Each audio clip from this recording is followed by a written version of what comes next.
distinguished ladies and gentlemen, this biennial non-oil export summit provides a platform to deliberate on how to accelerate the value and volume of Nigeria's non-oil exports and ensure that proceeds therefrom are utilized most optimally for the benefit of our economy. This is the reason we have invited you, eminent personalities and distinguished professionals, to share groundbreaking ideas on boosting non-oil export earnings in Nigeria. At today's summit are various high-level presenters who will be speaking on key thematic areas that drive exports. We also have here today subject matter experts in the form of panelists, discussants, and participants whom I believe will bring their international experiences to bear in ensuring export growth in Nigeria. Countries all over the world are turning to export earnings and proceeds repatriation as a veritable means of bolstering foreign reserves, maintaining a robust balance of payments position, and a stable source of foreign exchange inflow. It is in recognition of this that the Central Bank of Nigeria, in collaboration with the Bankers Committee, identified the RT200 program and export promotion in general as a critical tool for attaining sustainable and stable external balance and safeguarding the value of our local currency. Ladies and gentlemen, we all know that a nation that continues to consume more than it produces, a nation that imports more than it exports, is a nation that is destined to fail, as there will be no meaningful development of any nation without harnessing its export sector potentials for the good of the nation. In the case of Nigeria, we know that developing the non-oil export sector is absolutely an imperative, given that it holds vast potential for generating a significant amount of foreign exchange earnings. In some countries, the period of repatriation ranges from less than 6 months from exportation of product and could result in prosecution if proceeds are not repatriated as and when they fall due.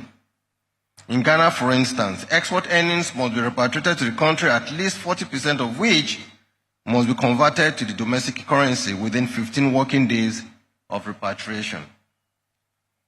Exporters may hold the remainder in a foreign exchange account in Ghana.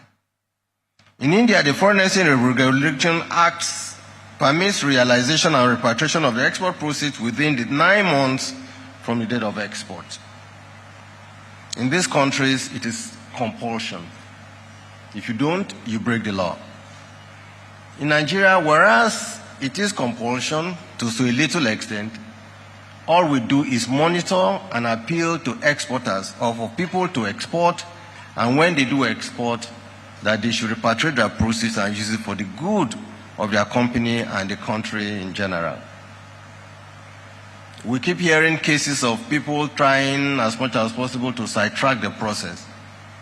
And all I can do now is to continue to appeal to those of us who believe that we want to do export without documentation to please try as much as possible to desist from this practice. We will continue to engage customs. We will continue to engage Nigerian Ports Authority. And we will continue to engage the shipping line or shipping agents to ensure that we nip in the bud the incidents of exporting without documentation. What you do is that you hurt the export earning potentials of the country when you do this.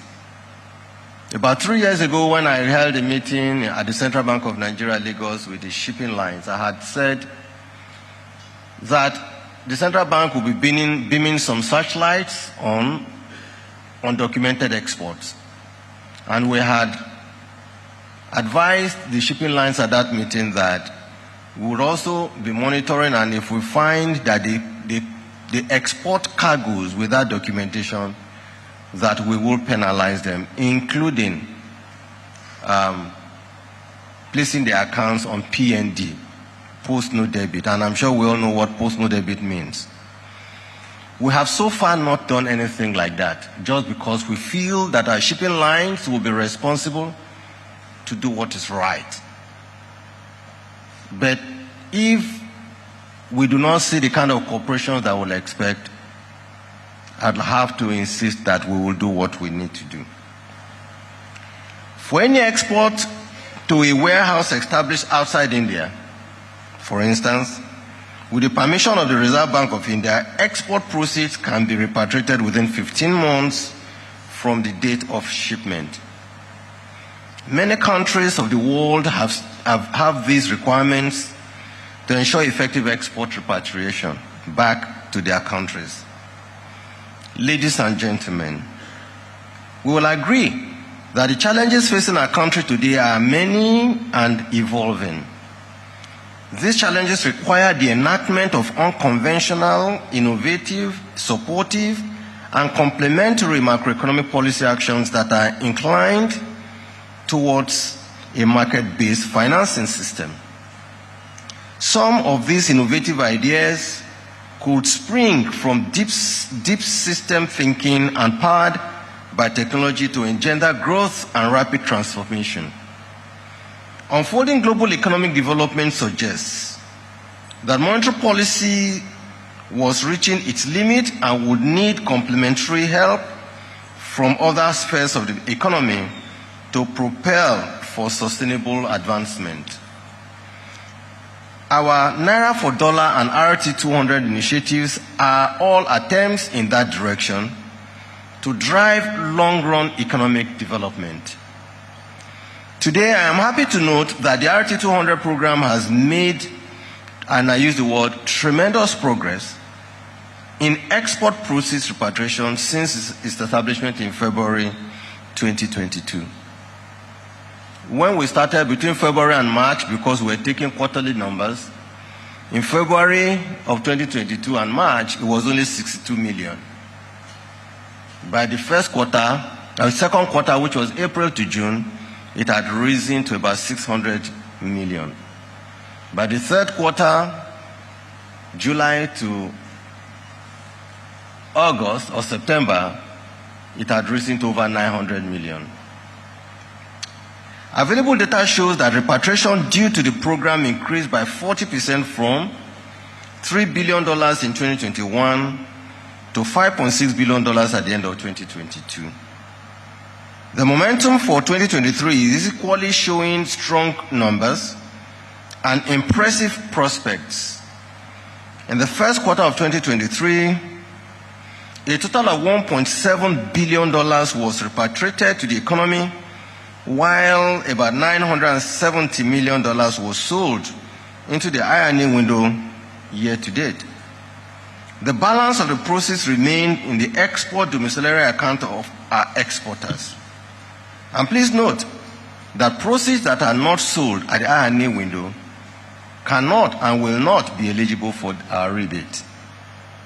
So we encourage holding their export proceeds in their domiciliary accounts to take advantage of rebates by selling their proceeds to the INA window.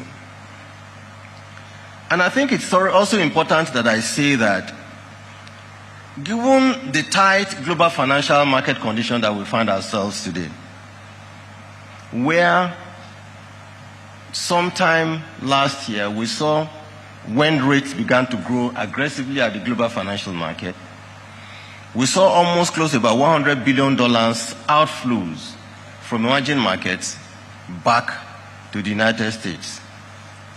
Rates have gone high, and there has been tremendous difficulty by emerging markets in their ability to source foreign exchange. I am not sure in the whole of 2022 we saw any, I use the word, significantly successful Eurobond because of the tight financial market. And that is the reason we see this opportunity to continue to appeal that a lot of work still needs to be done for us here in Nigeria, by us here in Nigeria. I was watching a television program yesterday when Bosun Omofaye was interviewing the chief economist at a global program yesterday. And he was asking her about the state of the global financial market. And she was very quick in saying that the market remains very tight. And that what the IMF is calling on countries to do is to begin to look at local resources.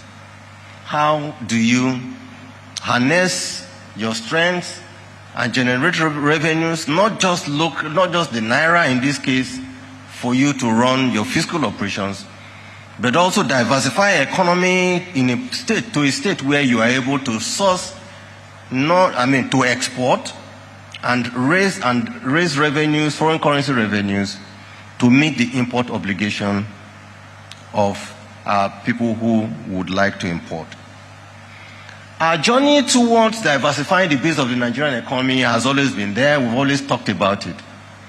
But I must say that we have given this a lot of intensity in the last 4, 5, I say about 6 years. And I never forget the story, and I will tell the story again. On May 22nd, when President Muhammadu Buhari, supported by the President-elect, will be commissioning the Dangote refinery. And the story is this, that we were about to be expelled, and I use the word expelled, from the JP Morgan Index. And we were telling them about what we'll be doing, the stories we'll be what we'll be doing in the country to diversify the base of the Nigerian economy. We talked about the fact that in line with the president's dream, that we will continue to make sure that we produce what we eat and eat what we produce. That is import substitution. And that as much as possible, we will also see how we can deepen our export potentials to raise export earnings for our country so that we can fund our import operation. They said, how do you intend to raise your export? And I used our big brother, the richest black man on earth, as an example, because at that time, the Dangote refinery was the foundation stone laying ceremony had just been done about 5, 6 years ago. And I said, we are going to be building a refinery where we will no longer be importing petrol. And we will not just be producing and consuming our petrol locally, we will be exporting petrol. They didn't believe it, because what did they say? They said, building refinery is a project meant for sovereigns. That building refinery is not meant for individuals, and that I was talking about an individual building a refinery. Up till last month, even when we talk about Dangote refinery will kick off soon, and I kept saying 2023, I said December 2022. I kept saying, they say no, it won't happen. But today I am happy that, and I will keep telling the story, that we are at the verge of commissioning the Dangote refinery. A round of applause for Dangote refinery.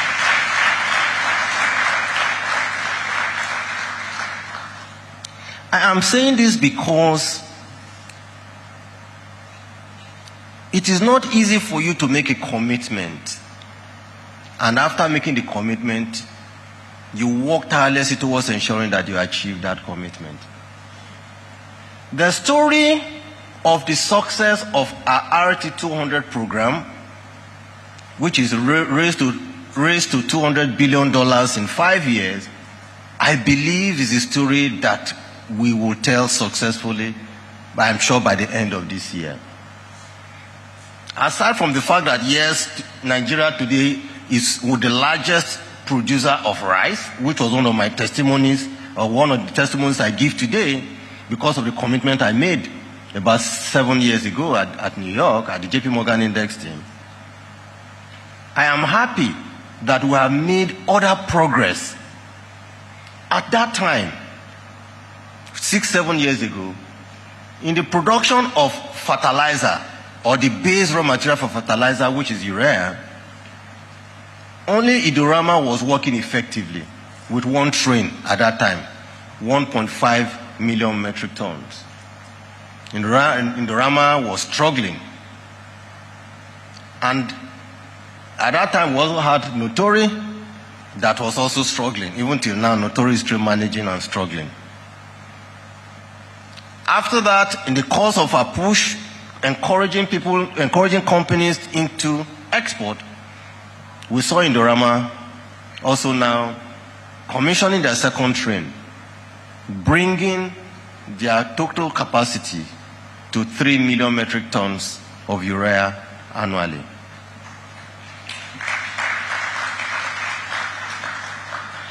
Dangote, when he started this project, he had 3 projects in one. He had a Dangote urea or Dangote fertilizer. He had a Dangote petrochemical, and also had a Dangote refinery. A project of almost about $18.5 billion, with equity contribution that I know today, equity of over $15 billion. He has worked very hard to put this project together.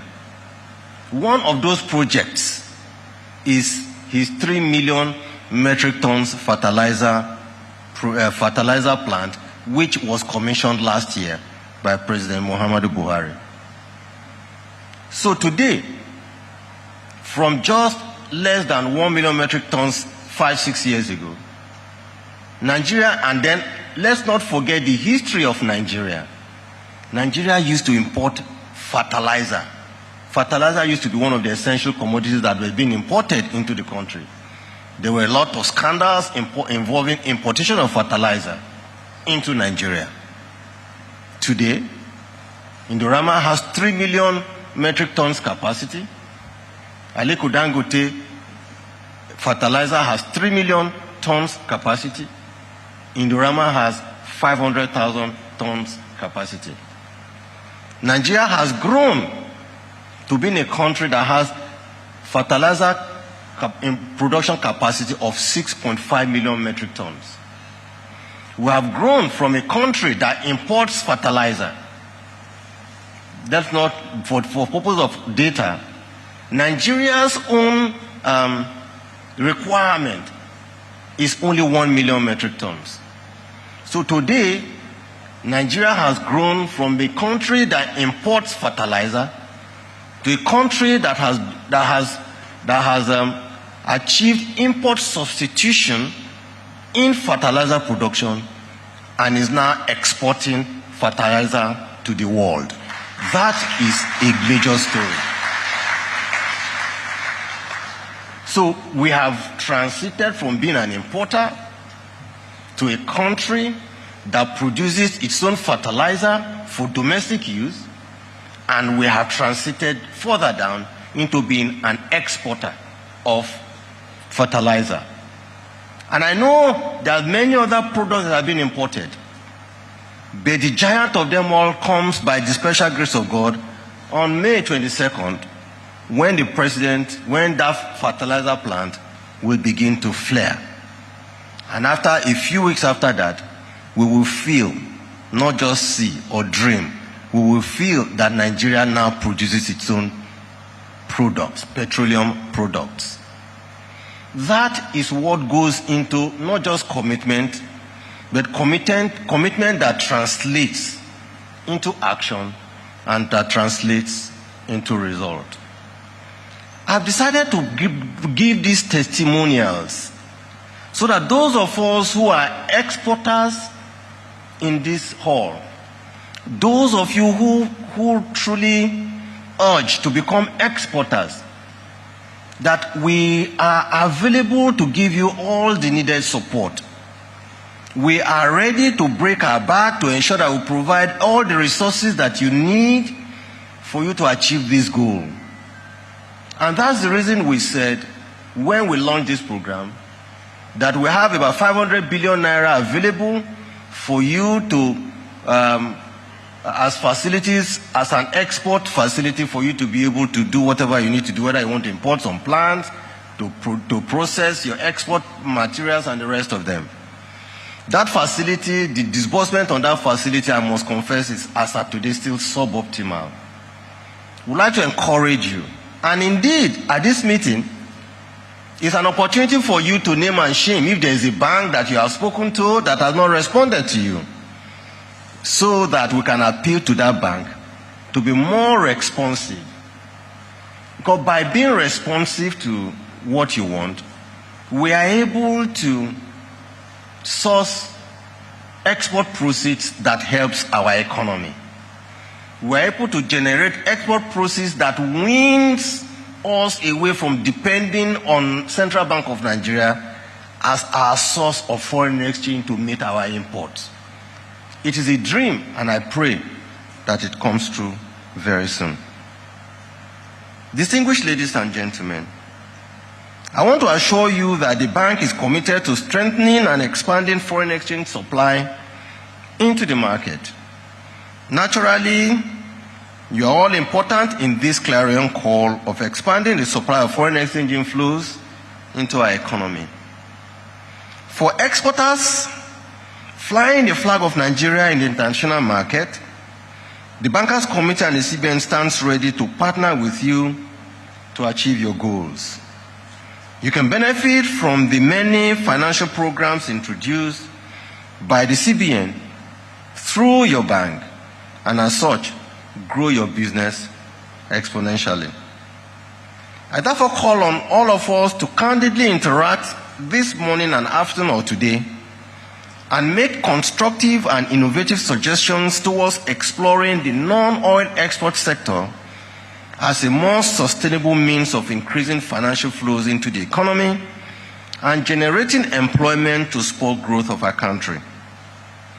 To ensure close interaction between operators and participants, you will notice that this year we invited banks to erect booths outside the hall to display their various non-oil export products for easy access to exporters that may be interested in expanding their business or going into value addition. We plead with you to take advantage of the opportunity offered by this endeavor to visit their stands and acquaint and update yourselves of the available bank services and patronize them. Some of our top exporters have also set up booths to share their success stories and their experiences regarding the RT200 program. I equally enjoin everyone to visit these stands and hear their success stories. Ladies and gentlemen, I will conclude by stating that this is the time for all of us to work together to reposition Nigeria on a sustainable growth trajectory by taking diversification of our economy indeed seriously.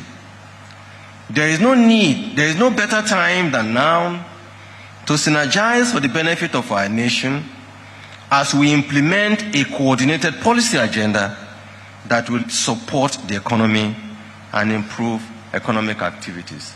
I thank you all for your attention.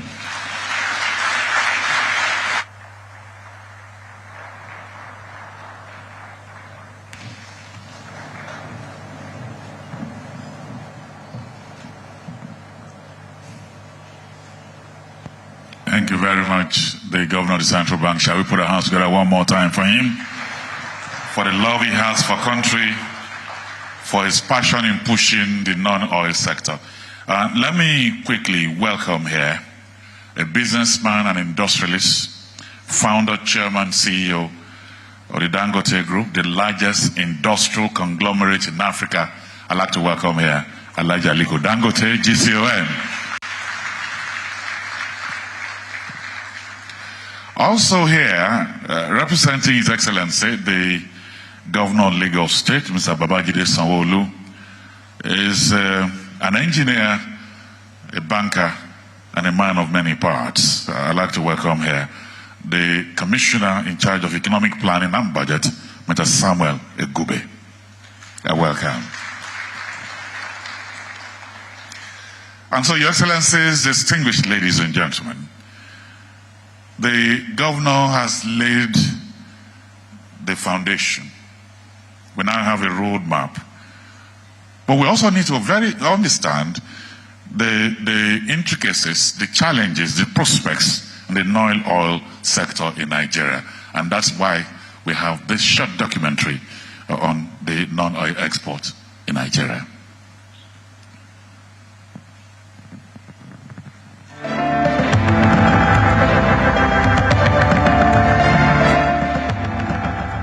Since the Central Bank of Nigeria, CBN, launched the Race to $200 billion foreign exchange repatriation program in collaboration with the Bankers Committee in February 2022, the policy, tagged the RT200 FX program, has made bold efforts to tackle the challenges of foreign exchange flows to the country through boosting non-oil sector capacity to attract foreign exchange flows. The RT200 FX program, which is anchored on 5 pillars, namely Value-Adding Exports Facility, Non-Oil Commodities Expansion Facility, Non-Oil FX Rebate Scheme, Dedicated Export Terminal Financing, and Biannual Non-Oil Export Summit, is a set of policies, plans, and programs for non-oil exports aimed at helping Nigeria attain the goal of $200 billion in FX repatriation exclusively from non-oil exports over a period of 3 to 5 years. 15 months after its launch and based on available data, the program has recorded various levels of success that are pointers to the fact that we can boost the productivity and earning capacity of the Nigerian economy, thereby preserving the long-term value of our currency as well as the stability of our exchange rate. I think the rebate scheme has been successful. The intent was to encourage exporters want to bring their earnings, their foreign currency earnings into the country and also sell it into the market, thereby making more foreign currency available. The rebate was the incentive that they would earn a bit more if they came into the market than if they just kept it for themselves. It helped to bridge the notion that there was a significant gap between what they call the official and the unofficial rate. And I think it's been successful because from the numbers that I see, we've grown significantly in terms of the amounts that have been made available. So while repatriation has gone up a bit, the sale into the market has been very, very significant. At the maiden and second non-oil export summits held in Lagos in June and November 2022, respectively, the Governor of the Central Bank of Nigeria, Mr. Godwin Emefiele, underscored the commitment of the CBN and its partners in making the policy a considerable success. This scheme was designed to incentivize exporters in the non-oil export sector to repatriate and sell their export proceeds in the local foreign exchange market and earn a rebate to boost their income. I'm happy to inform you that we have recorded a significant increase in non-oil export repatriation and have paid eligible exporters a rebate. The signals and initial reactions that I received from our people in trade and from the banks have shown that a lot more people who are engaged in exports, people who have found it difficult exporting and then repatriating their funds, have embraced this program, and we're happy that we are making very, very good progress. True to Emefiele's words, the bank, in line with its mandate, is allocating funds across the export value chain, including processing and agricultural fields for primary productions. Between November 2022 and March 2023, the bank has disbursed an additional 96.2 billion naira under non-oil export financing, bringing the total disbursement to 243.93 billion naira.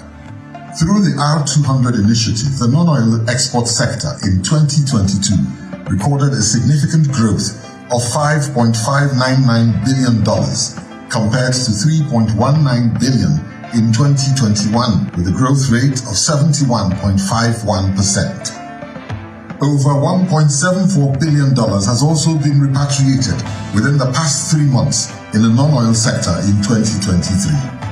Under the non-oil FX rebate scheme, an incentive to encourage exporters, mostly on value addition, the bank paid out 136.58 billion naira to exporters in 2022, with 25.04 billion naira paid out in the first quarter of 2023.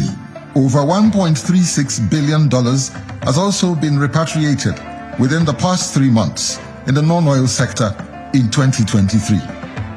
Under the non-oil FX rebate scheme, an incentive to encourage exporters mostly on value addition, the bank has paid out 78.35 billion naira to exporters between June 2022 and April 2023. In terms of progress, obviously we had objectives in mind when the program was set up. And so when you look at total exports, for example, in Nigeria, for 2021, which was a year where we were recovering from COVID, where most countries experienced fall in exports. In 2021, Nigeria's exports rose by about 27.1%. But in 2022, obviously given the RT200 program, we saw an increase of 39.5% in total exports. And now within this bucket of total exports, non-oil exports itself grew almost 40%. The real number is 39.7%. And within this non-oil exports growth, for the first time in a long time, manufactured goods grew by 36.6%, but agri products grew by 30.1%. So we think that the program itself was part of the boost to all this growth that I had mentioned. And obviously you know that for us, our own sort of interest in this growth of exports is whether or not people repatriate the FX and bring it in. And we saw quite amazing numbers within the repatriation. The CBN and the Bankers Committee have also financed several projects in the Lekki Deep Sea Port, which is domiciled within the Lekki Free Trade Zone. This is to further create an enabling environment for business and commercial activities to thrive, mainly for the export of Nigerian products, thereby promoting sustainable economic growth for the country. The duo have equally committed funds to the renovation of the National Arts Theatre in Igomu, Lagos, and this will be inaugurated in 2023 to promote service export in Nigeria. Over 16 non-oil export-oriented companies on value addition on export commodities products have embraced value-added export from raw commodities in the last year. In addition, beneficiaries of the RT200 FX program are unanimous in their assessment about the positive impact of the initiative. By taking on the intervention of fund, by setting up the plant, and by increasing the export base, we've seen a significant increase in our revenue. Our revenue has gone up by at least 300 to 400%. We've also seen a significant increase in the actual profit being made, both in terms of direct profit from trading of the metals and the recent intervention by the CBN through the RT200 program, providing the 65 naira per dollar rebate scheme, has also led to a situation where it's giving us incentives to make additional investments in our industry to expand our production capacity, and it's also giving us the financial muscle. RT200 is very simple, is pure mathematical. I'm not going to be qualitative. When you are able to access funds at cheap rate, you can export at competitive price to, let's say, Ghana. And by using also the ECOWAS trade liberalization scheme where they don't pay duty there, so low financial cost, bringing your dollar and having also scheme of additional naira from central bank help us to compete with international companies that dominated before the ECOWAS country. Mainly I mentioned Ghana, Ivory Coast, Cotonou, and Cameroon. So adding the element of low financial cost, adding the issue that your export is coming back to the IE window and sold with an incentive from central bank. This helped us to compete with companies. You know that you have a lot of big companies in Finland and Sweden that sometimes invade the African market. Today, if you add all these parameters, we are competitive in West Africa. After assessing this rebate of 11.5 billion naira in the fourth quarter of 2022, we are able to be emboldened to begin a very aggressive export policy of our urea to Southern American countries, especially Brazil and several other countries in sub-Saharan Africa. We knew we could do more, but because of funding and the rate at which we were assessing this funding, we couldn't really do more. But since we got the intervention funds, we have increased from 20, 25 containers to 50, 60, 80, 100, and we are still counting. We are actually targeting about 1,000 containers, of course, not just exporting the raw commodities as it is. We also have serious plan, aside what we are doing now in terms of value addition, to add more value and more value until we are able to take out only value-added products to other countries because they are more profitable to us as an organization. With altitude FS rebate, just last week Friday we are distributing chemicals, approved chemicals for our farmers, so that we have good quality cocoa beans. In fact, we are budgeting about 100 million of our altitude for that purpose. Out of which we have been in Ile-Ife, we have been in Idere. Today we are presently in Ondo. The third edition of the Export Summit, today, May 9, 2023, provides another opportunity for all the non-oil sector stakeholders to compare notes and share ideas for enhancing and improving the sector.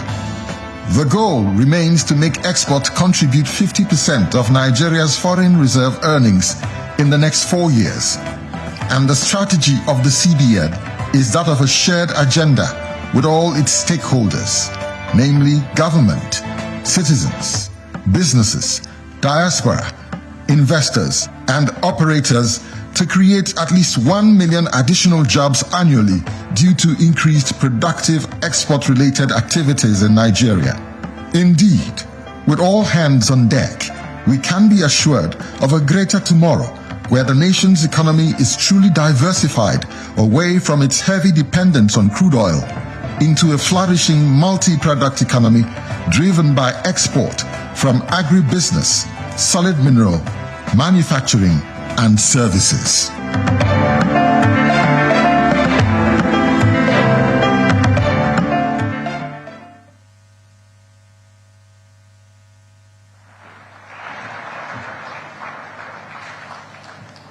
Thank you very much. Indeed, the non-oil sector is an alternative oil well. Your Excellencies, distinguished ladies and gentlemen, I'd like to quickly welcome here the Managing Director, CEO of Union Bank, Mr. Mudashir Amre, is here with us. I welcome you. And also here, the Divisional Head, SME, of Sarosa, representing the Managing Director, CEO of Bank of Industry.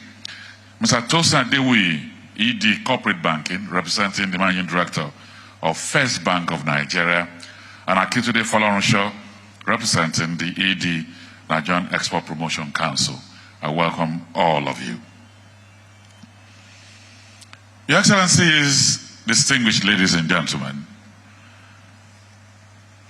we are in Lagos, and I'm intentional about it because our next speaker, representing His Excellency, the Governor of Lagos State, is from Ughelli in Delta State. That tells you that here, and indeed every other state in Nigeria, is home to all. He's an engineer, he's a member of Koren. He has competencies in financial services, in banking, in engineering, in consulting, in business development, and in strategy. He has worked virtually everywhere, KPMG, UBA, First Bank, and is a man standing tall on excellence and competence. He is the Honorable Commissioner in charge of Economic Planning and Budget. Please welcome him, Mr. Samuel Egube.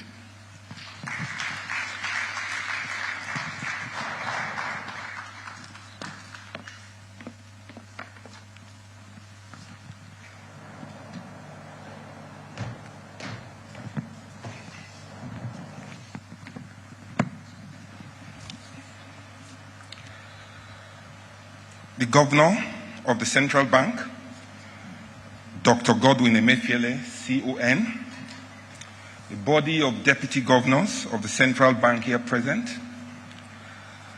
I'd like to specially acknowledge the presence of Aliko Dangote, who needs no introduction, except that he's the man who does what only sovereigns do. Distinguished ladies and gentlemen, please do allow me to stand on the already established protocol. It gives me great delight to be invited to the third edition of the ROT 200 Non-Oil Export Summit and to present this welcome address. On behalf of the Governor of the Central Bank and management, as well as the government of Lagos State, it is indeed a great pleasure and honor to welcome you all to this summit, an initiative of the Central Bank of Nigeria aimed at raising $200 billion in foreign exchange earnings from non-oil exports. The importance of this initiative in the face of challenging and unstable sources of foreign exchange from crude oil and associated products cannot be overemphasized. It is therefore in the light of this that I commend the Central Bank of Nigeria under the leadership of Dr. Godwin Emefiele, CON, for initiating this program as a critical step towards diversifying the economy and increasing the capacity of the non-oil sector to generate more foreign exchange earnings to boost economic growth and stabilize the economy generally. It needs to be mentioned that this initiative supports the fact that we can no longer continue to pay lip service to the issue of diversification and reducing our dependence on fossil fuels as our major source of foreign exchange, given global emerging realities which are largely driven by instability from around the world, technology, and increasing desire to transit from fossil fuels to cleaner and more sustainable energy sources with the attendant hiccups to mitigate the effect of climate change. It is most assuring that the Central Bank of Nigeria is demonstrating serious commitment to the success of this initiative through a range of incentives aimed at encouraging increased activities in the non-oil export sector as well as repatriation of foreign exchange into the Nigerian economy. It is also encouraging to note that this program, in addition to several other initiatives by the federal government, is yielding the desired result as shown by the recent report of the Nigerian Export Promotion Council, NEPC, indicating that our non-oil export grew by about 40% in 2022 to $4.82 billion. The theme of this summit, ROT 200, Challenges and Prospects to Success, is quite instructive. It will provide opportunity for policymakers and other stakeholders in the non-oil sector to assess the effectiveness of these policy vis-à-vis the expected outcome. We must be courageous and think deeply in evaluating all ideas and figuring out how to convert even some of our challenges, including topical issues like the human resource export, also known as the Japa phenomenon, into sustainable advantages for national development and a source of non-oil exports that could result in huge diaspora remittances. It is my expectation that since no policy is cast in stone, participants at this summit will use this opportunity to review the policies and programs in line with current realities and recommend appropriate strategies and new ideas to overcome identified challenges that might be mitigating against the full realization of the objectives of this program. Ladies and gentlemen, we must provide leadership in this regard in our respective capacities. They said only sovereigns build refineries, but in Nigeria, Aliko Dangote has built one. They said only sovereigns build rail lines, but in Nigeria, a sub-sovereign, Lagos, is building two. All of these are happening with the active and strategic support of the Central Bank of Nigeria and a lot of us who are seated here today. Distinguished ladies and gentlemen, I'll therefore welcome you once again and wish you a successful summit. Thank you for listening.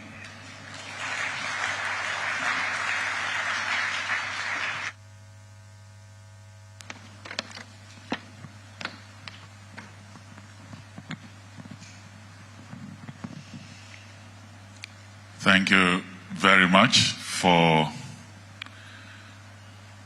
coming and representing His Excellency. And on our behalf, also tell him when you get home that we say congratulations to him for winning his elections. Thank you very much. Thank you. Your Excellencies, distinguished ladies and gentlemen, now we are getting to the meat of the matter. The panel discussion, and it's actually peopled by very eminent persons. We have a panel of 8 people, that's probably 7, with our chairman and moderator making it 8. Let me first and foremost welcome our moderator and chairman of the session, a vastly experienced banker and financial expert. He's leading a team of very committed bankers who are promoting the non-oil export sector in Nigeria by identifying emerging opportunities. I'd like to welcome here Dr. Ebenezer Onyago, MD CEO, Zenith Bank.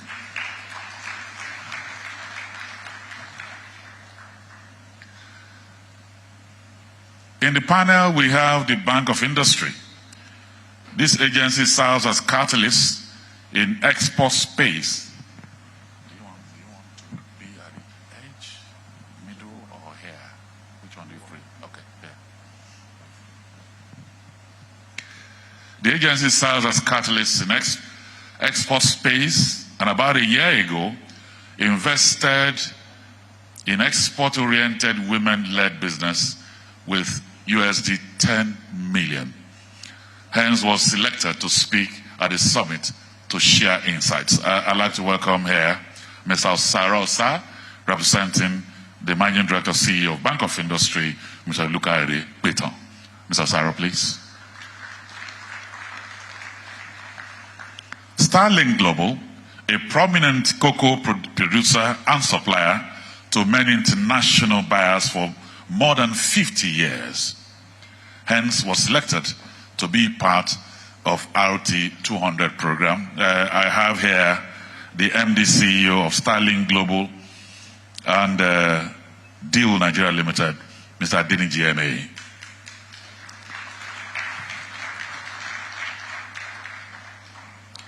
Fidelity Bank, the bank agribusiness and non-oil sector, export sector, is one of the strongest in the country. with expansive deal footprints and the critical value chain segments of the sectors. And the managing director is here, and when Fidelity says we will support you, they keep their word. Mrs. Nneka Onyalipe is here, the MD CEO of the bank. Since 1894, First Bank has historically played a key role in financing different sectors of the Nigerian economy. Tosin Adewi is representing the Managing Director CEO, Mr. Adeshola Adedotan. Tosin Adewi. Indorama, a major exporter of fertilizers to foreign buyers, the Managing Director, Manish Mundra, is here with us, or a representative.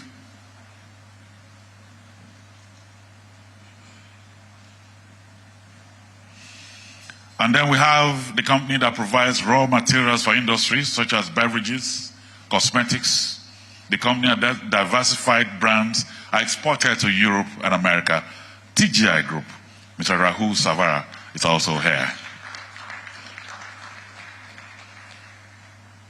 And now finally, from the Nigerian Export Promotion Council, I'd like to welcome Mr. Akintunde Folorunsho, the Regional Coordinator, Southwest.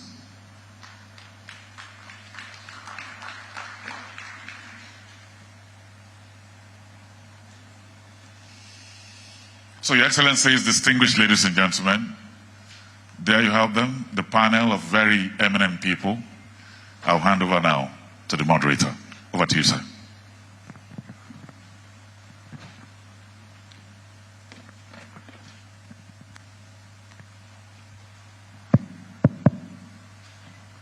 Good morning, distinguished ladies and gentlemen, and let me first and foremost appreciate our ever hardworking and tireless CBN Governor, Dr. Godwin Emefiele. Each time he speaks about RT 200,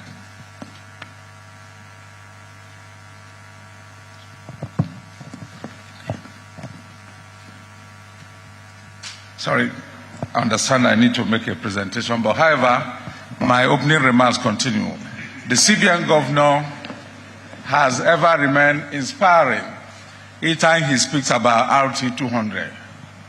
I'm happy to say that from the inception of RT 200, I was there. It started informally, and it started by us making a demand on the governor for increased foreign exchange allocation to banks to meet their import requirements. I was there, Segun Agbaje of GT was there together with Herbert. We came together and said we needed to meet the governor to make a plea for the industry. But when we got there, the governor looked at all of us and came back and said, look, I have no time to listen to you. You people go back and tell me how we can improve the supply of foreign exchange in the market. Have you even looked at export? I think we have potentials. The DG economic policy was there, he stepped in. So the DG now told the governor, don't worry, let me work with them. Let's put something together. We were to meet again, and even before we met, the governor in his usual carasaresis was calling each and every one of us, demanding that we give him a presentation of what needs to be done, and it has to be done very quickly. So we were unanimous in identifying the fact that export was the way to go. Even after identifying that export was the way to go, we gave it to CBN, and when they came back and modeled it into RT 200, it became a very, very enticing, a very, very encouraging platform for us to unleash the potentials of this country. And today, in the speech of the governor, he has given hope from the testimonials, we can see that an economic renaissance has commenced for the country. And this economic renaissance is going to be steadily driven by what we will do and continue to do in the export space. I must also thank the Deputy Governor Economic Policy for the guidance in putting this together at the onset. And today, when he spoke about the components of GDP, I remember my little mathematics and said, if we are to put it in a quadratic function, export becomes the integral function. Because the integral function is the one that completes every other variable. So from what we can see now, export is that integral function that will complete us in driving a sustainable economic development. I need not waste too much time to talk about the gains or where we are, but I would like to show a few slides that speak to what we have achieved with respect to RT200 and looking at how we can increase the tempo, because we have just started. What started as baby steps has now gone to very intense and bold steps that we need to reinforce. Please. Okay, looking at the slides, you can see that, just like the governor said in his opening remarks, volume of NSP represents the documentation of every export out of the country. Volume of NSP increased from $3.4 billion to 4.82, giving a 40% growth. FS repatriation increased by about 56%. So looking at this, you can see incremental, very significant incremental growth. However, it's important to know that from the report of Nigerian Export Promotion Council, the volume of increase we have seen in the export space in the last 1 year is the highest in 47 years. I thought we should give some applause to this. Can you quickly see the next slide? This slide speaks to the payment of rebates. When we started Q1, 3.23 billion was paid. Q2, it moved to 20.33. Q4, 40.44. Q3, then Q4, 54.96. And Q1, 25, giving a total of 144 billion that has been paid so far. And what is important is that if you look at the trajectory, that of what you see as Q1 is just the first payment. Usually, once a payment is made, I can tell you that out of a total of about 340-something applications we submitted to CBN, only about 100 applications have been paid. You know, CBN, they have a way of recalibrating these things at times. So it is not to say that there is a decline, but it's just to say that there seems to be some moderation in terms of how the rebate is being applied. Remember, one of the anchors of the rebate or the objective is that there must be significant value addition. And I must also say that from the inception of the program, CBN has been very understanding and accommodating and in paying out significant rebate even when the amount of value addition is not really commensurate. But right now, it looks like value addition is now being driven as a major function because value addition speaks to so many things. Value addition speaks to employment generation. Value addition speaks to development.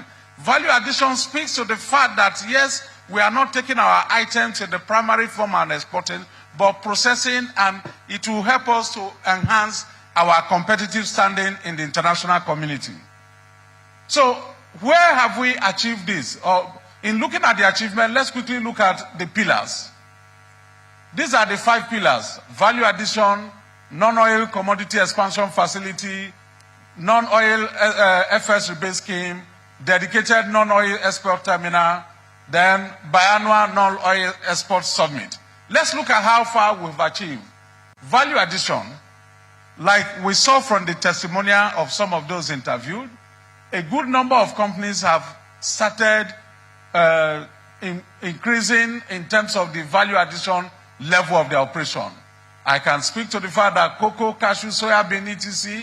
are one of the top items where we are seeing very reasonable value addition.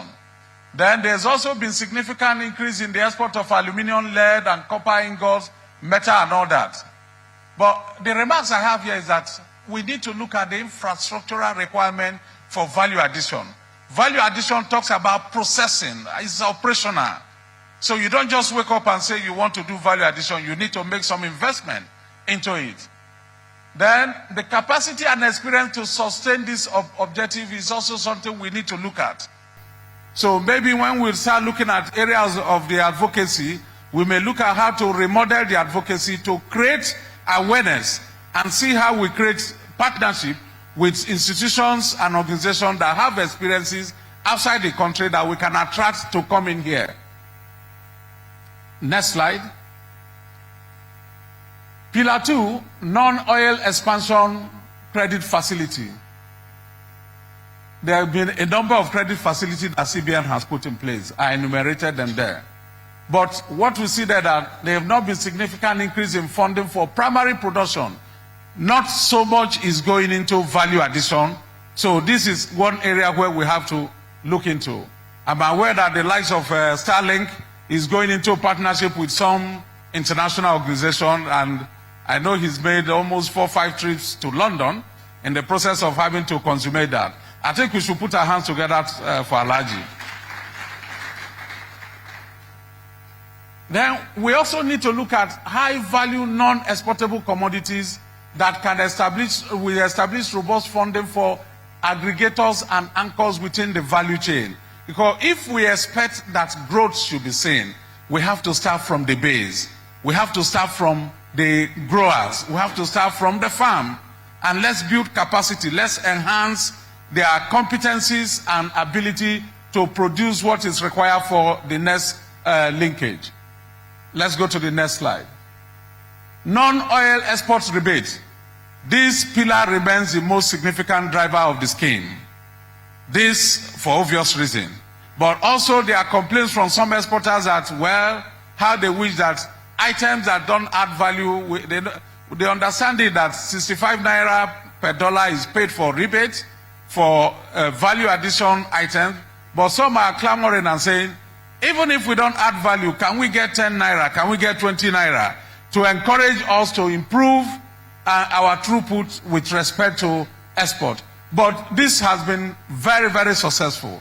And I must also commend CBN. CBN has been consistent. They've never failed in terms of the rebate, and even in terms of looking at dealing with complaints. But we also need to put a proper framework in place for us to be able to document complaints and ensure that customers or exporters who have genuine complaints can be attended to. Next slide, please. Dedicated non-oil export terminal. Well, it's known to everyone that we have intense bottleneck at the ports, where it takes a very long time for you to get a shipment out of the port. The Lekki seaport has been commissioned. It's left for us to make it operational. There is also the Ogun State dry port. I can't confirm the level of completion, but this is one major area we need to deal with if we are to improve the throughput of our export. Next, biannual non-oil export summit. CBN has also been faithful in meeting this, but the question is, the advocacy should not be for CBN alone. I'm aware that most banks, including Zenith, we have also joined the advocacy. In fact, we've been in the advocacy even before the commencement of RT200. Every year we do an export seminar. I'm aware that the likes of Fidelity, Access, Weber, they've also done, they're also doing export seminar. You see, we can't get tired of creating the advocacy because this is just us taking our destiny in our hands. This is also changing the narrative of our economic growth and agenda. See, we are Nigerian. This is our country. Even if you jackpot to anywhere, you still remain a Nigerian. Nobody will come and develop this place for you other than ourselves. That is why we should commend the likes of Aliko Dangote, who remain very unequivocal in terms of support for our industrial development. Indeed, when we had our own advocacy session, Aliko Dangote came in and gave a very, very powerful and inspiring keynote address. Thank you, Alhaji, for your support for the country. So all said, we have achieved success since the commencement, but we need to make it more intense. We need to build momentum. The furnace is set, it's red, but we need to load irons in the furnace before we can begin to think of what shape we want it to be. So, ladies and gentlemen, I'm sure with the panel I have here, very experienced and well-exposed individuals, we'll be able to look at some of the prospects and opportunities for us to see that going forward we'll build momentum. Thank you very much.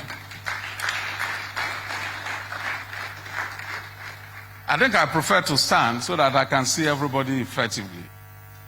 Well, panelists, I welcome you all. Let me begin with Mr. Safara, who is also doing very well in terms of export. Now, Mr. Safara, what are your thoughts on what is required to have relevant stakeholder engagement for the creation of dedicated non-oil export terminal? What should we do to really trigger that immediately? I think good morning everyone, and thank you very much. It's an honor to be amongst all of you.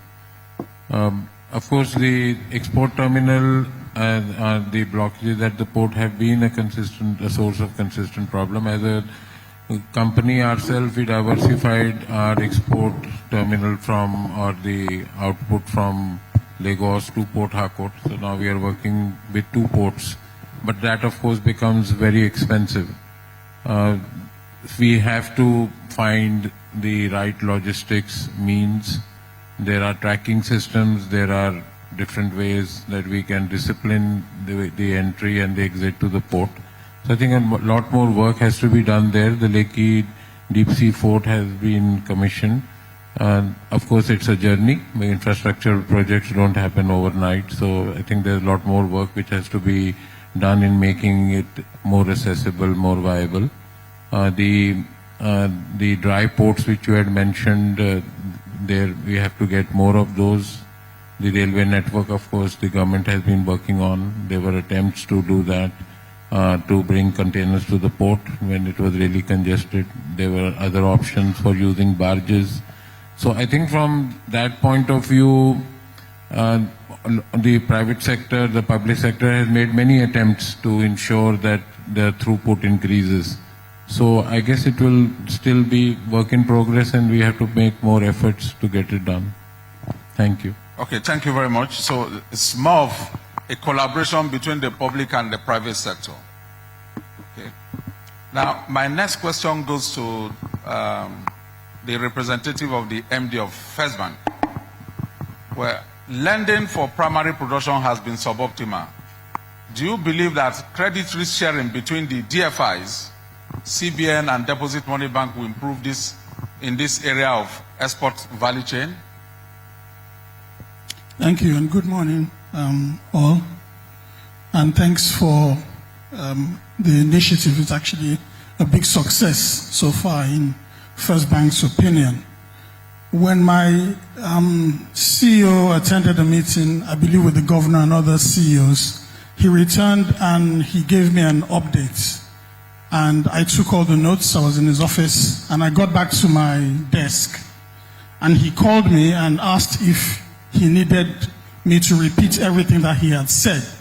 Of course, I said that wasn't necessary. But in his opinion, this was a critical policy and initiative, and I needed to pay attention and focus, and I think that's what we have done. And so far, so good, huge success. The model you described, Ebenezer, is a model that is successful across other geographies. There are all sorts of credit insurance, first loss products available involving DFIs where they team up with pure commercial banks and essentially allows them expand lending to companies depending on what they are trying to achieve. I think it would be a huge success. I haven't seen it applied in scale in our market here in Nigeria. I think pretty much we're still reliant on the central bank and also on the commercial banks to push the initiatives forward. But ultimately, that model that you have described, DFI's risk sharing, I think it's one that will mean that we can expand lending at the right levels, especially lower down the credit chain. So for the very large companies, yes, they have access to finance and access to banks.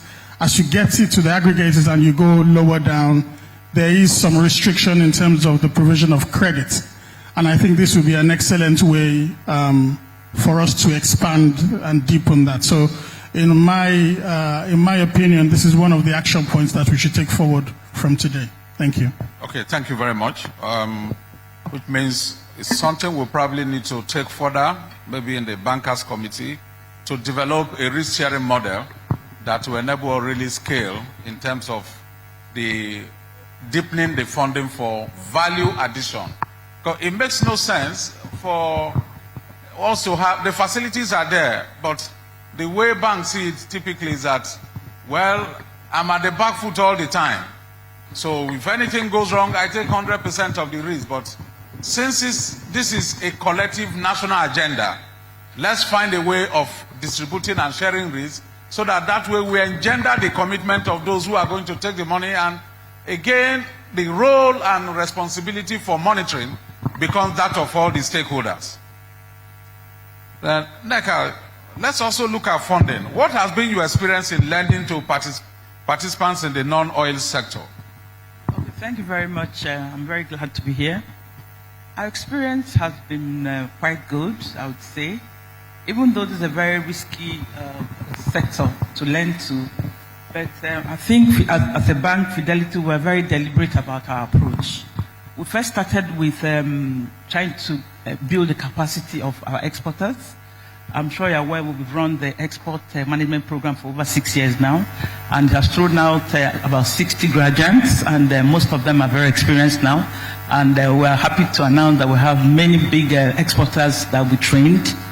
And with that expertise, we also built structured facilities that make sure that it de-risks the sector.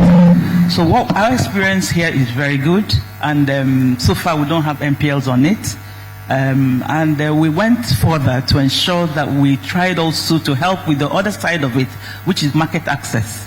Like you well know, we held our FITCC last year, and the essence of that was that we had seen that our exporters, some of them needed help to be helped with the importers on the other side. And we also had quality issues. People export things to the UK, and then they get sent back to them, and they lose money.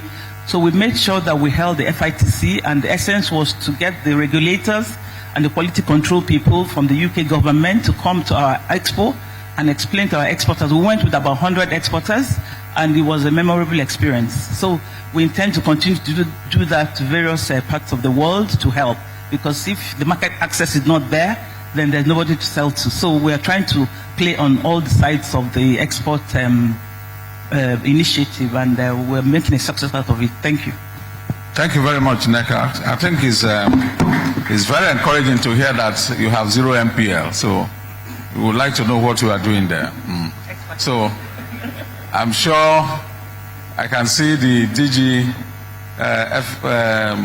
looking at us, and we don't be surprised when we leave here. We'll be asked to have a target in terms of support for non-oil exports. So, but it's good to know that there's no MPL. Our experience is also not different from her. That's because, again, the process of screening, and we also have what we call the Zero to Hero program, where if you've never done export before, we take you through the tutelage of explaining to you the dynamics of export and getting you to understand what it takes to take a loan and helping you to have market access for your products.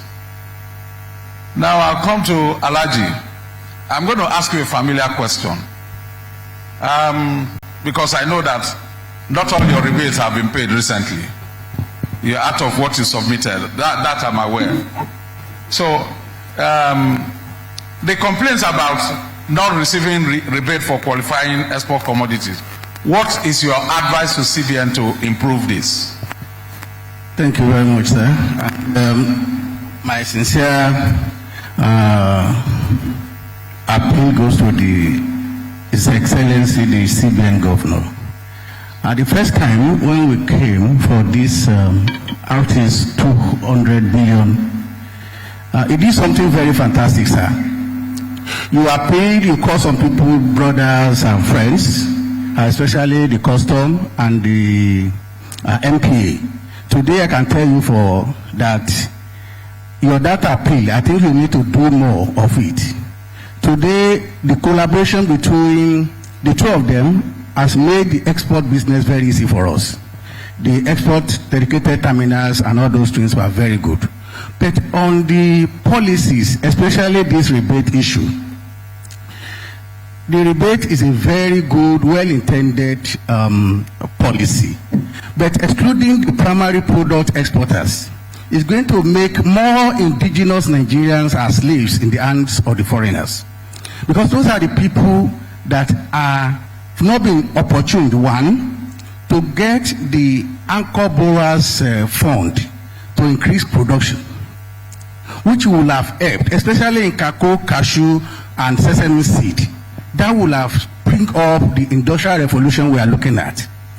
If we look at the system of the Nigerian Export Promotion Council, the EEG, Export Expansion Grant, where there is a threshold for everybody. If you're a primary product exporter, you have what you take. If you're a finished or semi-processed, you have what to take. I think that will help.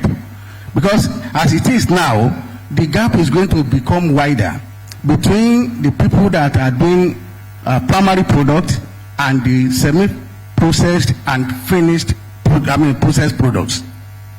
I'm saying this because it's going to create a very big gap at the end of the day.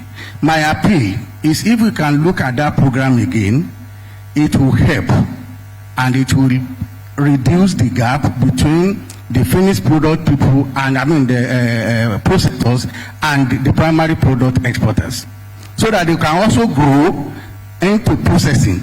This is the part I've taken before. Today, we are the largest processor of cocoa in Nigeria, because we started from the primary product export to this level, and progressively we've grown to this level. I think if we give more Nigerians this opportunity, they will also get there in no time. Thank you, sir. Thank you, Alhaji. You notice the governor was taking notes, so I'm sure that this will be looked into. Alhaji is talking about the fact that we can calibrate it, that we don't leave those who are exporting the primary items. I hope I got you right. They should be accommodated, even if whatever it is. My worry people, they say at all, now I bypass. Okay, quickly, BOI. Let's hear from you. What's BOI doing to promote funding for value chain operations?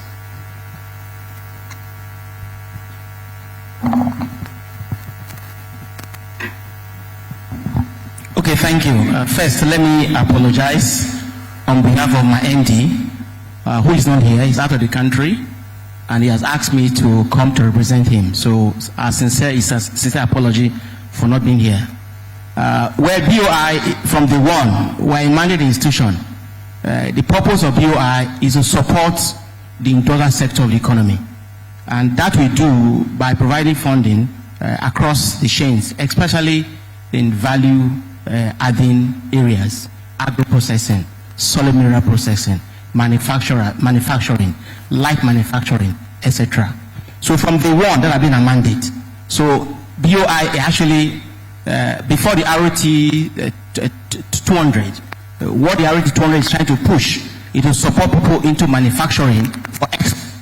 But what we're doing is to support manufacturing in the local industry.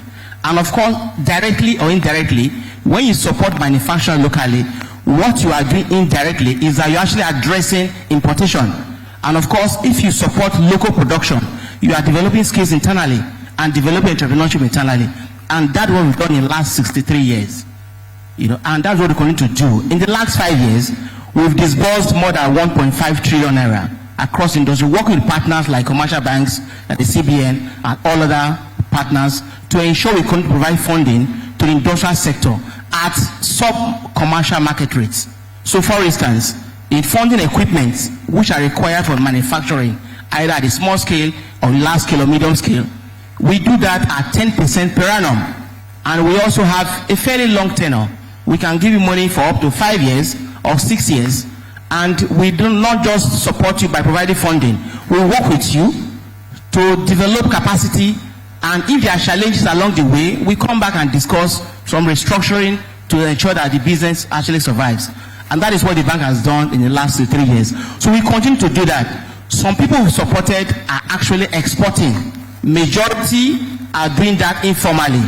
So with ROT 200, what we're not doing is how to educate those people who export informally to make it formal, because the benefits associated with ROT 200. And we're also trying to see how we can also provide funding for those directly involved in export businesses. But generally, as a mandate, we focus on value addition, and it aligns with the ROT 200 objective.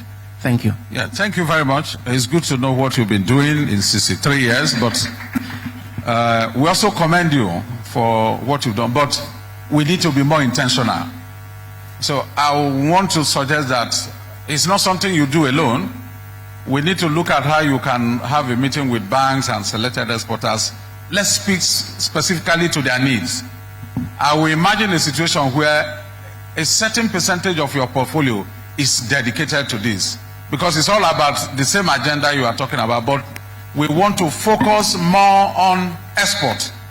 Let's be intentional so that when we hold this session, we should be able to come out and say, yes, in the course of the year, BOI gave this for value addition, and we can relate it to the amount of foreign exchange repatriation coming. So that it's not just about the rebate driving the repatriation. Thank you. Thank you. The governor wants to make a point.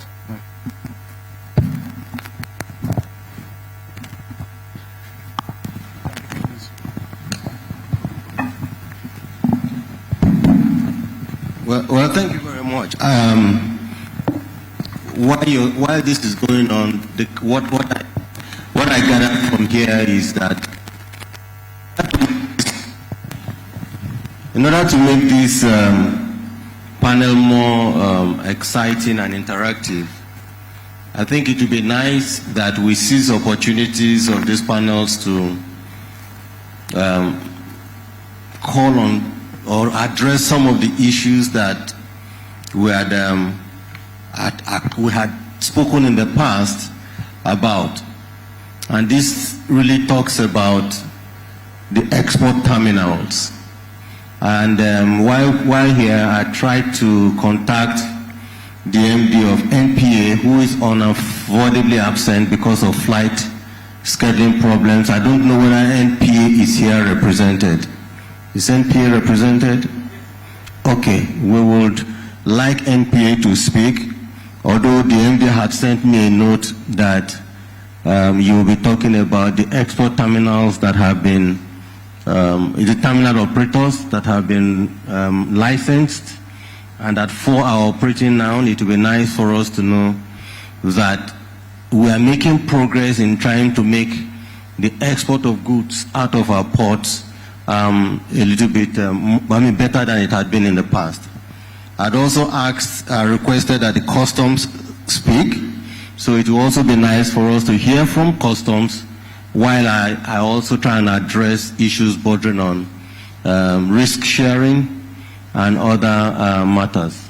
So maybe it would be nice if we could invite NPA to also join, with your kind permission, the moderator, and also the head of court, if he's here, to also join, with your kind permission, to address this issue, because this is the only way we can really get solutions to some of these problems that we have in the export. Thank you.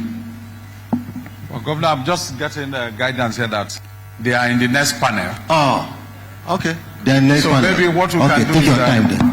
We intend to have some question and answers. Okay. So okay. maybe at that point they can make their contribution. Good. Thank you for the interruption. Thank you, sir. Okay, my next question is to Nigerian Export Promotion Council representative. We'd like to know what NEPC is doing in joining the advocacy.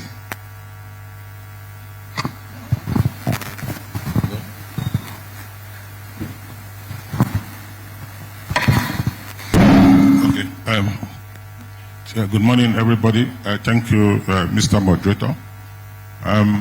We want to sincerely thank the CBN for what they are doing in the non-oil export sector ecosystem, especially with the RT200. It is a contributory role to what the Council is doing in respect of the Export Expansion Grant and the Export Development Fund. And like it has been said here on this panel, that in 47 years, 2022 recorded the highest export performance and about 40% increment from last year. But with that, I'll still have to digress a bit to refer to what Alaji said about the essence of reclassification of the RT200 following what the Council is doing in the disbursement of the EEG based on a particular threshold, which we call the weighted eligibility criteria. Why am I saying this? Because we observed that about 80% of those in the non-export ecosystem are indigenous companies. And if it is not done that way, we just realize that it's only the multinationals and the big companies that will be going home smiling with all this incentive put into place. And another thing is that we also realize that 80% of the practitioners in the non-export sector are women and the youths. They are the ones in the farm. Like, for example, we talk about ginger. Most of the cultivators of ginger in the farm are women and youth. Also go for shea nuts. So if we reclassify this for them to benefit, like Alaji said, initially when they started, they just started like a local buying agent. From there, after acquiring a lot of capital, they have to go into processing.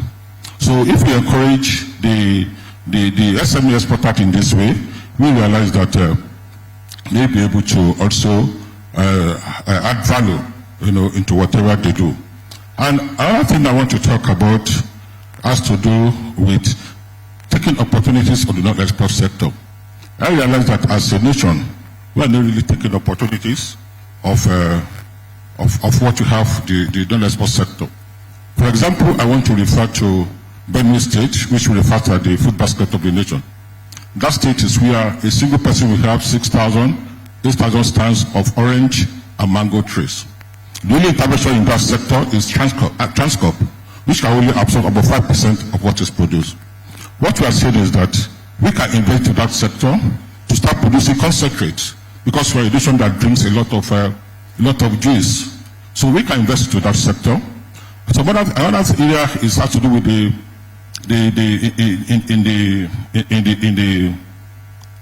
ginger subsector too. Nigeria ginger is the best in the world in terms of the aroma, the potency, and the oil content. But the only thing we do is split ginger, which value is not compared to when we do fresh ginger.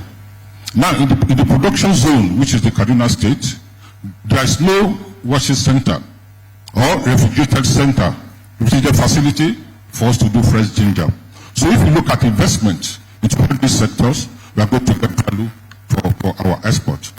Now, as a council, we've taken it upon ourselves to ensure that in a keep it to our mandates as an agency, we put in a lot of programs.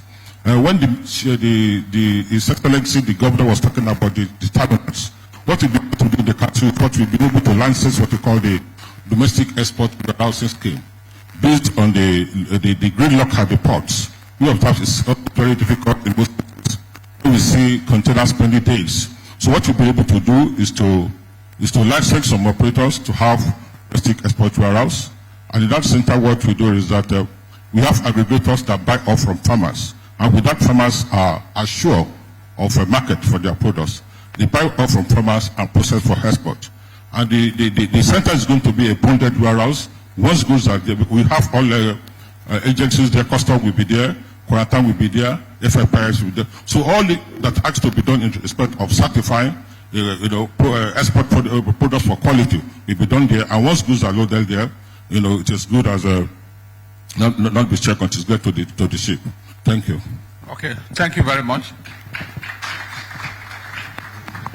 Your interventions are noted, but it's also important for us to challenge the council to see that in every state of the country, if we can create something like a competitive arrangement between them, where we can see not less than 4 exportable items per state. And we can have bigger ceremonies where we recognize outstanding states. So I think NEPC should be forefront in terms of the advocacy. Thank you very much. We have about 11 minutes, so I think we now throw the questions open to the audience. Yes, there's somebody there.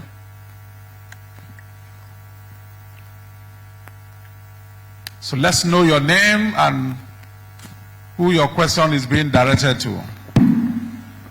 Okay. It's an opportunity for you to accuse the banks.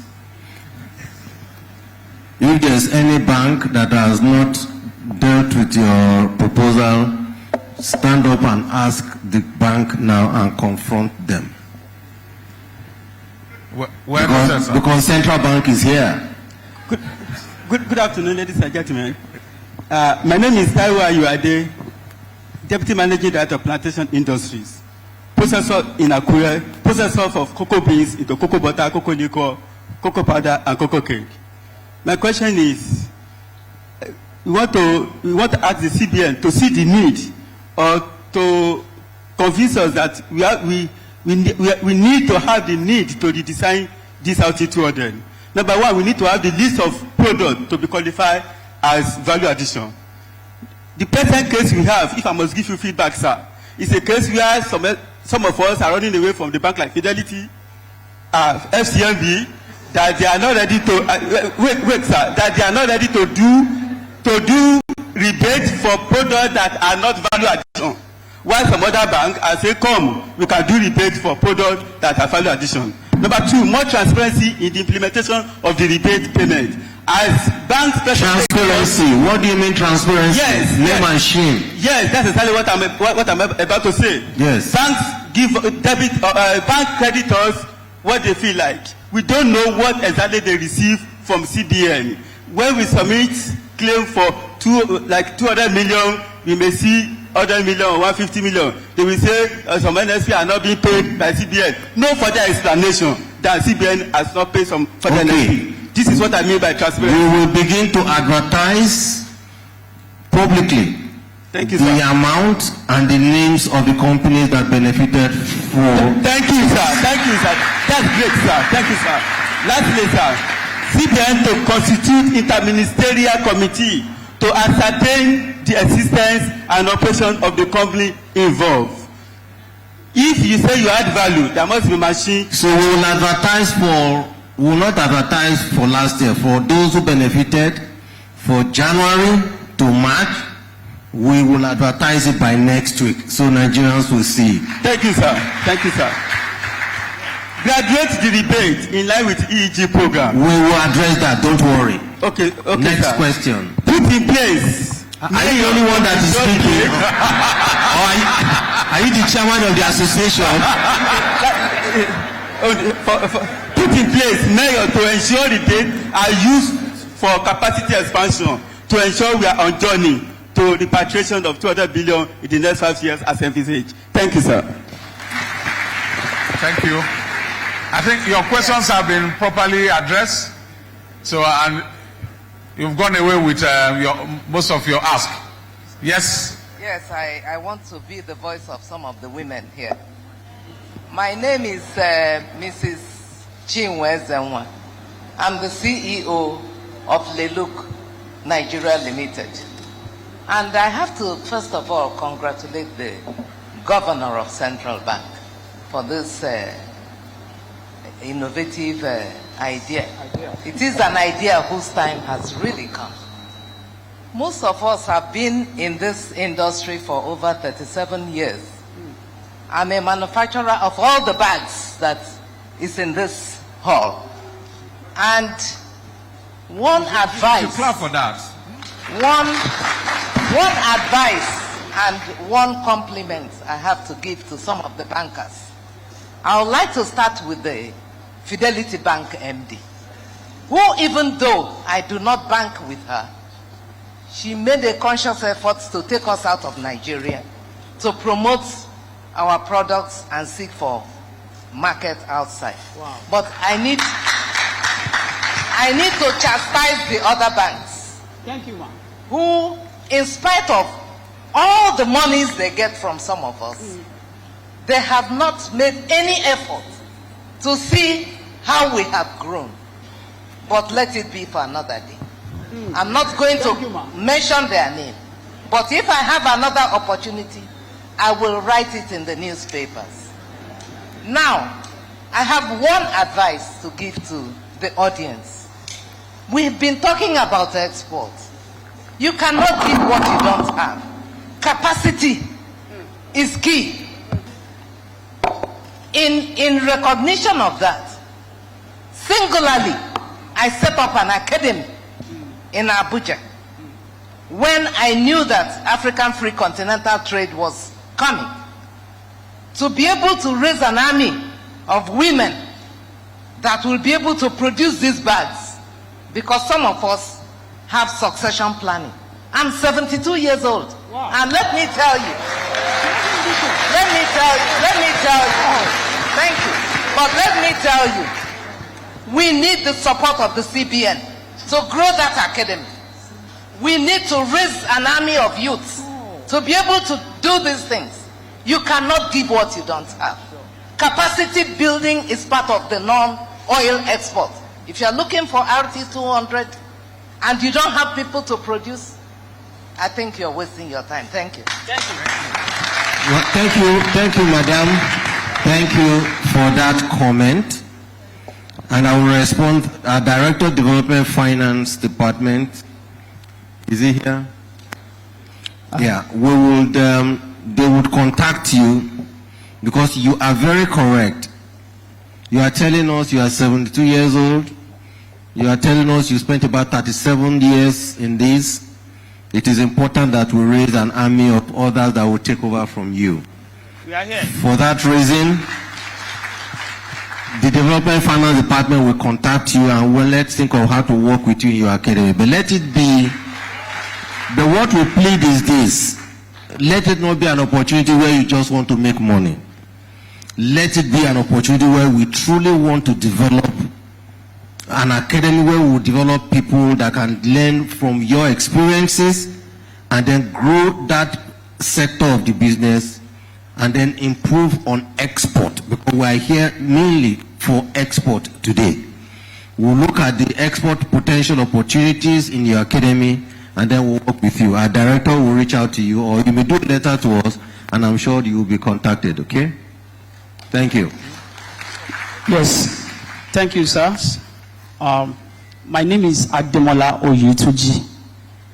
I'm the president of Goldmine Multipurpose Cooperative and founder of A Better Nigeria Without Oil and Gas. Okay, go ahead. Just go to your question.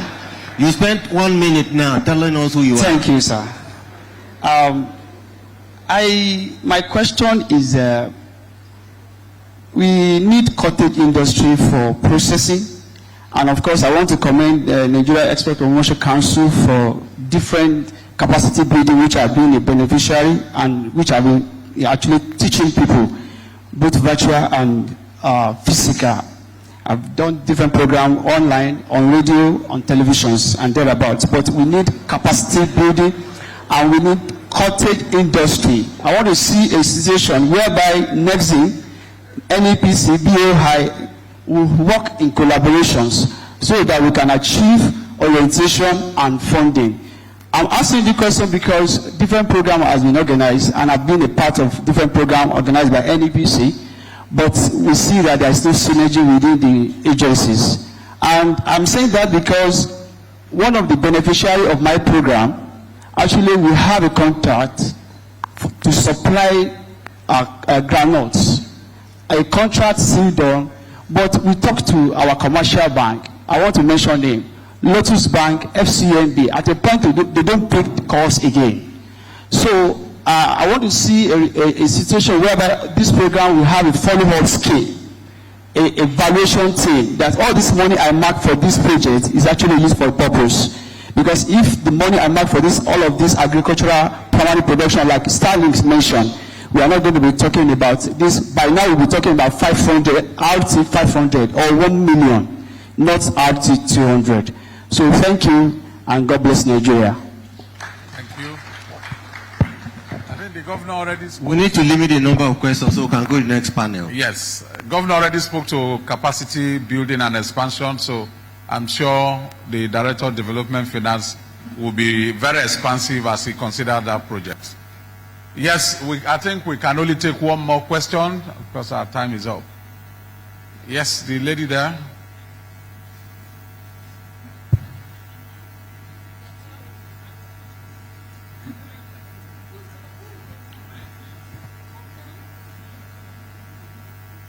Can somebody get the microphone across? Thank you, sir. Yes. My name is Gladys. I'm from Emiraka Nigeria Limited.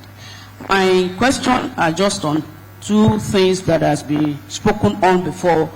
I want to know why our banks, you have an offer from banks like Team BOI, and you are expected to bring BG. You approach the commercial banks as part of the requirements. Some of them will tell you, okay, we can do this thing. By the time they see that you are bringing next team offer and you are requesting for BG, they will start to shake it. Some of them will even encourage you, don't worry, that process is a long process. We'd rather give you loan at our own terms. I begin to wonder, if you can give me loan at your terms, then why are you not giving me the one that has been approved for me? So some of them, they are in the habit of dodging you. I've approached more than 6 banks, including my own bank, that I've been using for several years.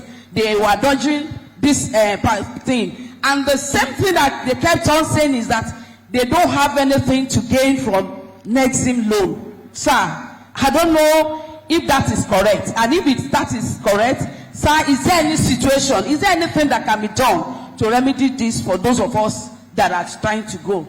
Then the second one, sir, when you are making your presentation, you talked about on the rebate for RC 200 that there was an appeal that went to the CBN to consider those that are. To that, don't worry, we'll respond. Okay. Yes, but I have a question I want to ask on it, because you said specifically that some are successful. I want to know the definition of those that are successful in exporting primary products. Thank you, sir. Well, is the MD of Nexim here? I think he's here. Yes, he's here. Can the MD of Nexim address some of the issues they raised on their inability to access credit?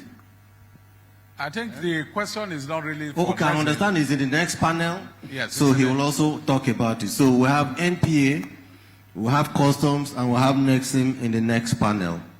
So when they address the next panel, we'll take some of their views, and then I will be making comment on the expansion grant for the unprocessed goods, and I will also be making a comment on the risk sharing with the banks. And I think it's important that we all realize the reason we're here. We said this is a biannual event. Every 6 months we must meet. And I believe most of us should be looking forward to an opportunity to meet the central bank, to meet the banks, to meet customs, to meet NPA, to meet the shipping lines, who ordinarily will not have met themselves, even in more than a year or two. So you can raise your issues and we can take them on, because we want you to believe that we are truly interested in raising the export earnings potentials of this country. And we want to address those issues. So I thought I should address it, but I can assure everybody that most of the issues you will raise, we will try as much as possible to thrash them out at this meeting. If we cannot, it just after the next bankers committee, we should be able to give you solutions or announce solutions that we think must help to grow RT 200. Thank you very much. Over to you, moderator. Yeah, thank you very much, sir. That brings us close to, to the end of our own session, and I want the audience to help me appreciate the panelists for their outstanding contribution. And for you, the audience, I could see so many hands up, but unfortunately, because of time, we couldn't take it. That shows the passion and interest that all of us have collectively regarding this RT200. So put your hands together for yourself, please. Thank you very much. Thank you, sir. Thank you very much. Can we have a group photograph with the panel, please? Chairman? Please. Thank you. Please join us. While we're doing that, let me also welcome here Mr. Lufemi Bakre, MD Paralex Bank.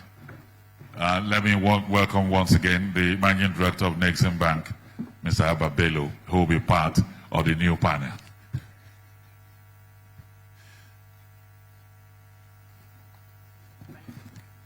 Thank you very much. Okay. Sorry.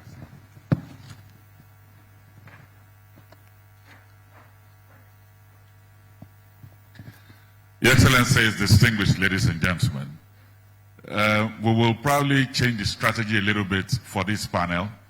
We'll allow the moderator present his papers, and then we'll invite so that the members of the panel who are backing the screen while they were seated here can be in the audience and see his presentation, and then they can join him on stage. So without much ado, let me welcome here Mr. Lazarus Angbaso, MD Intracop, to please step forward, present his paper, take his seat here, and I'll invite the rest of the panel.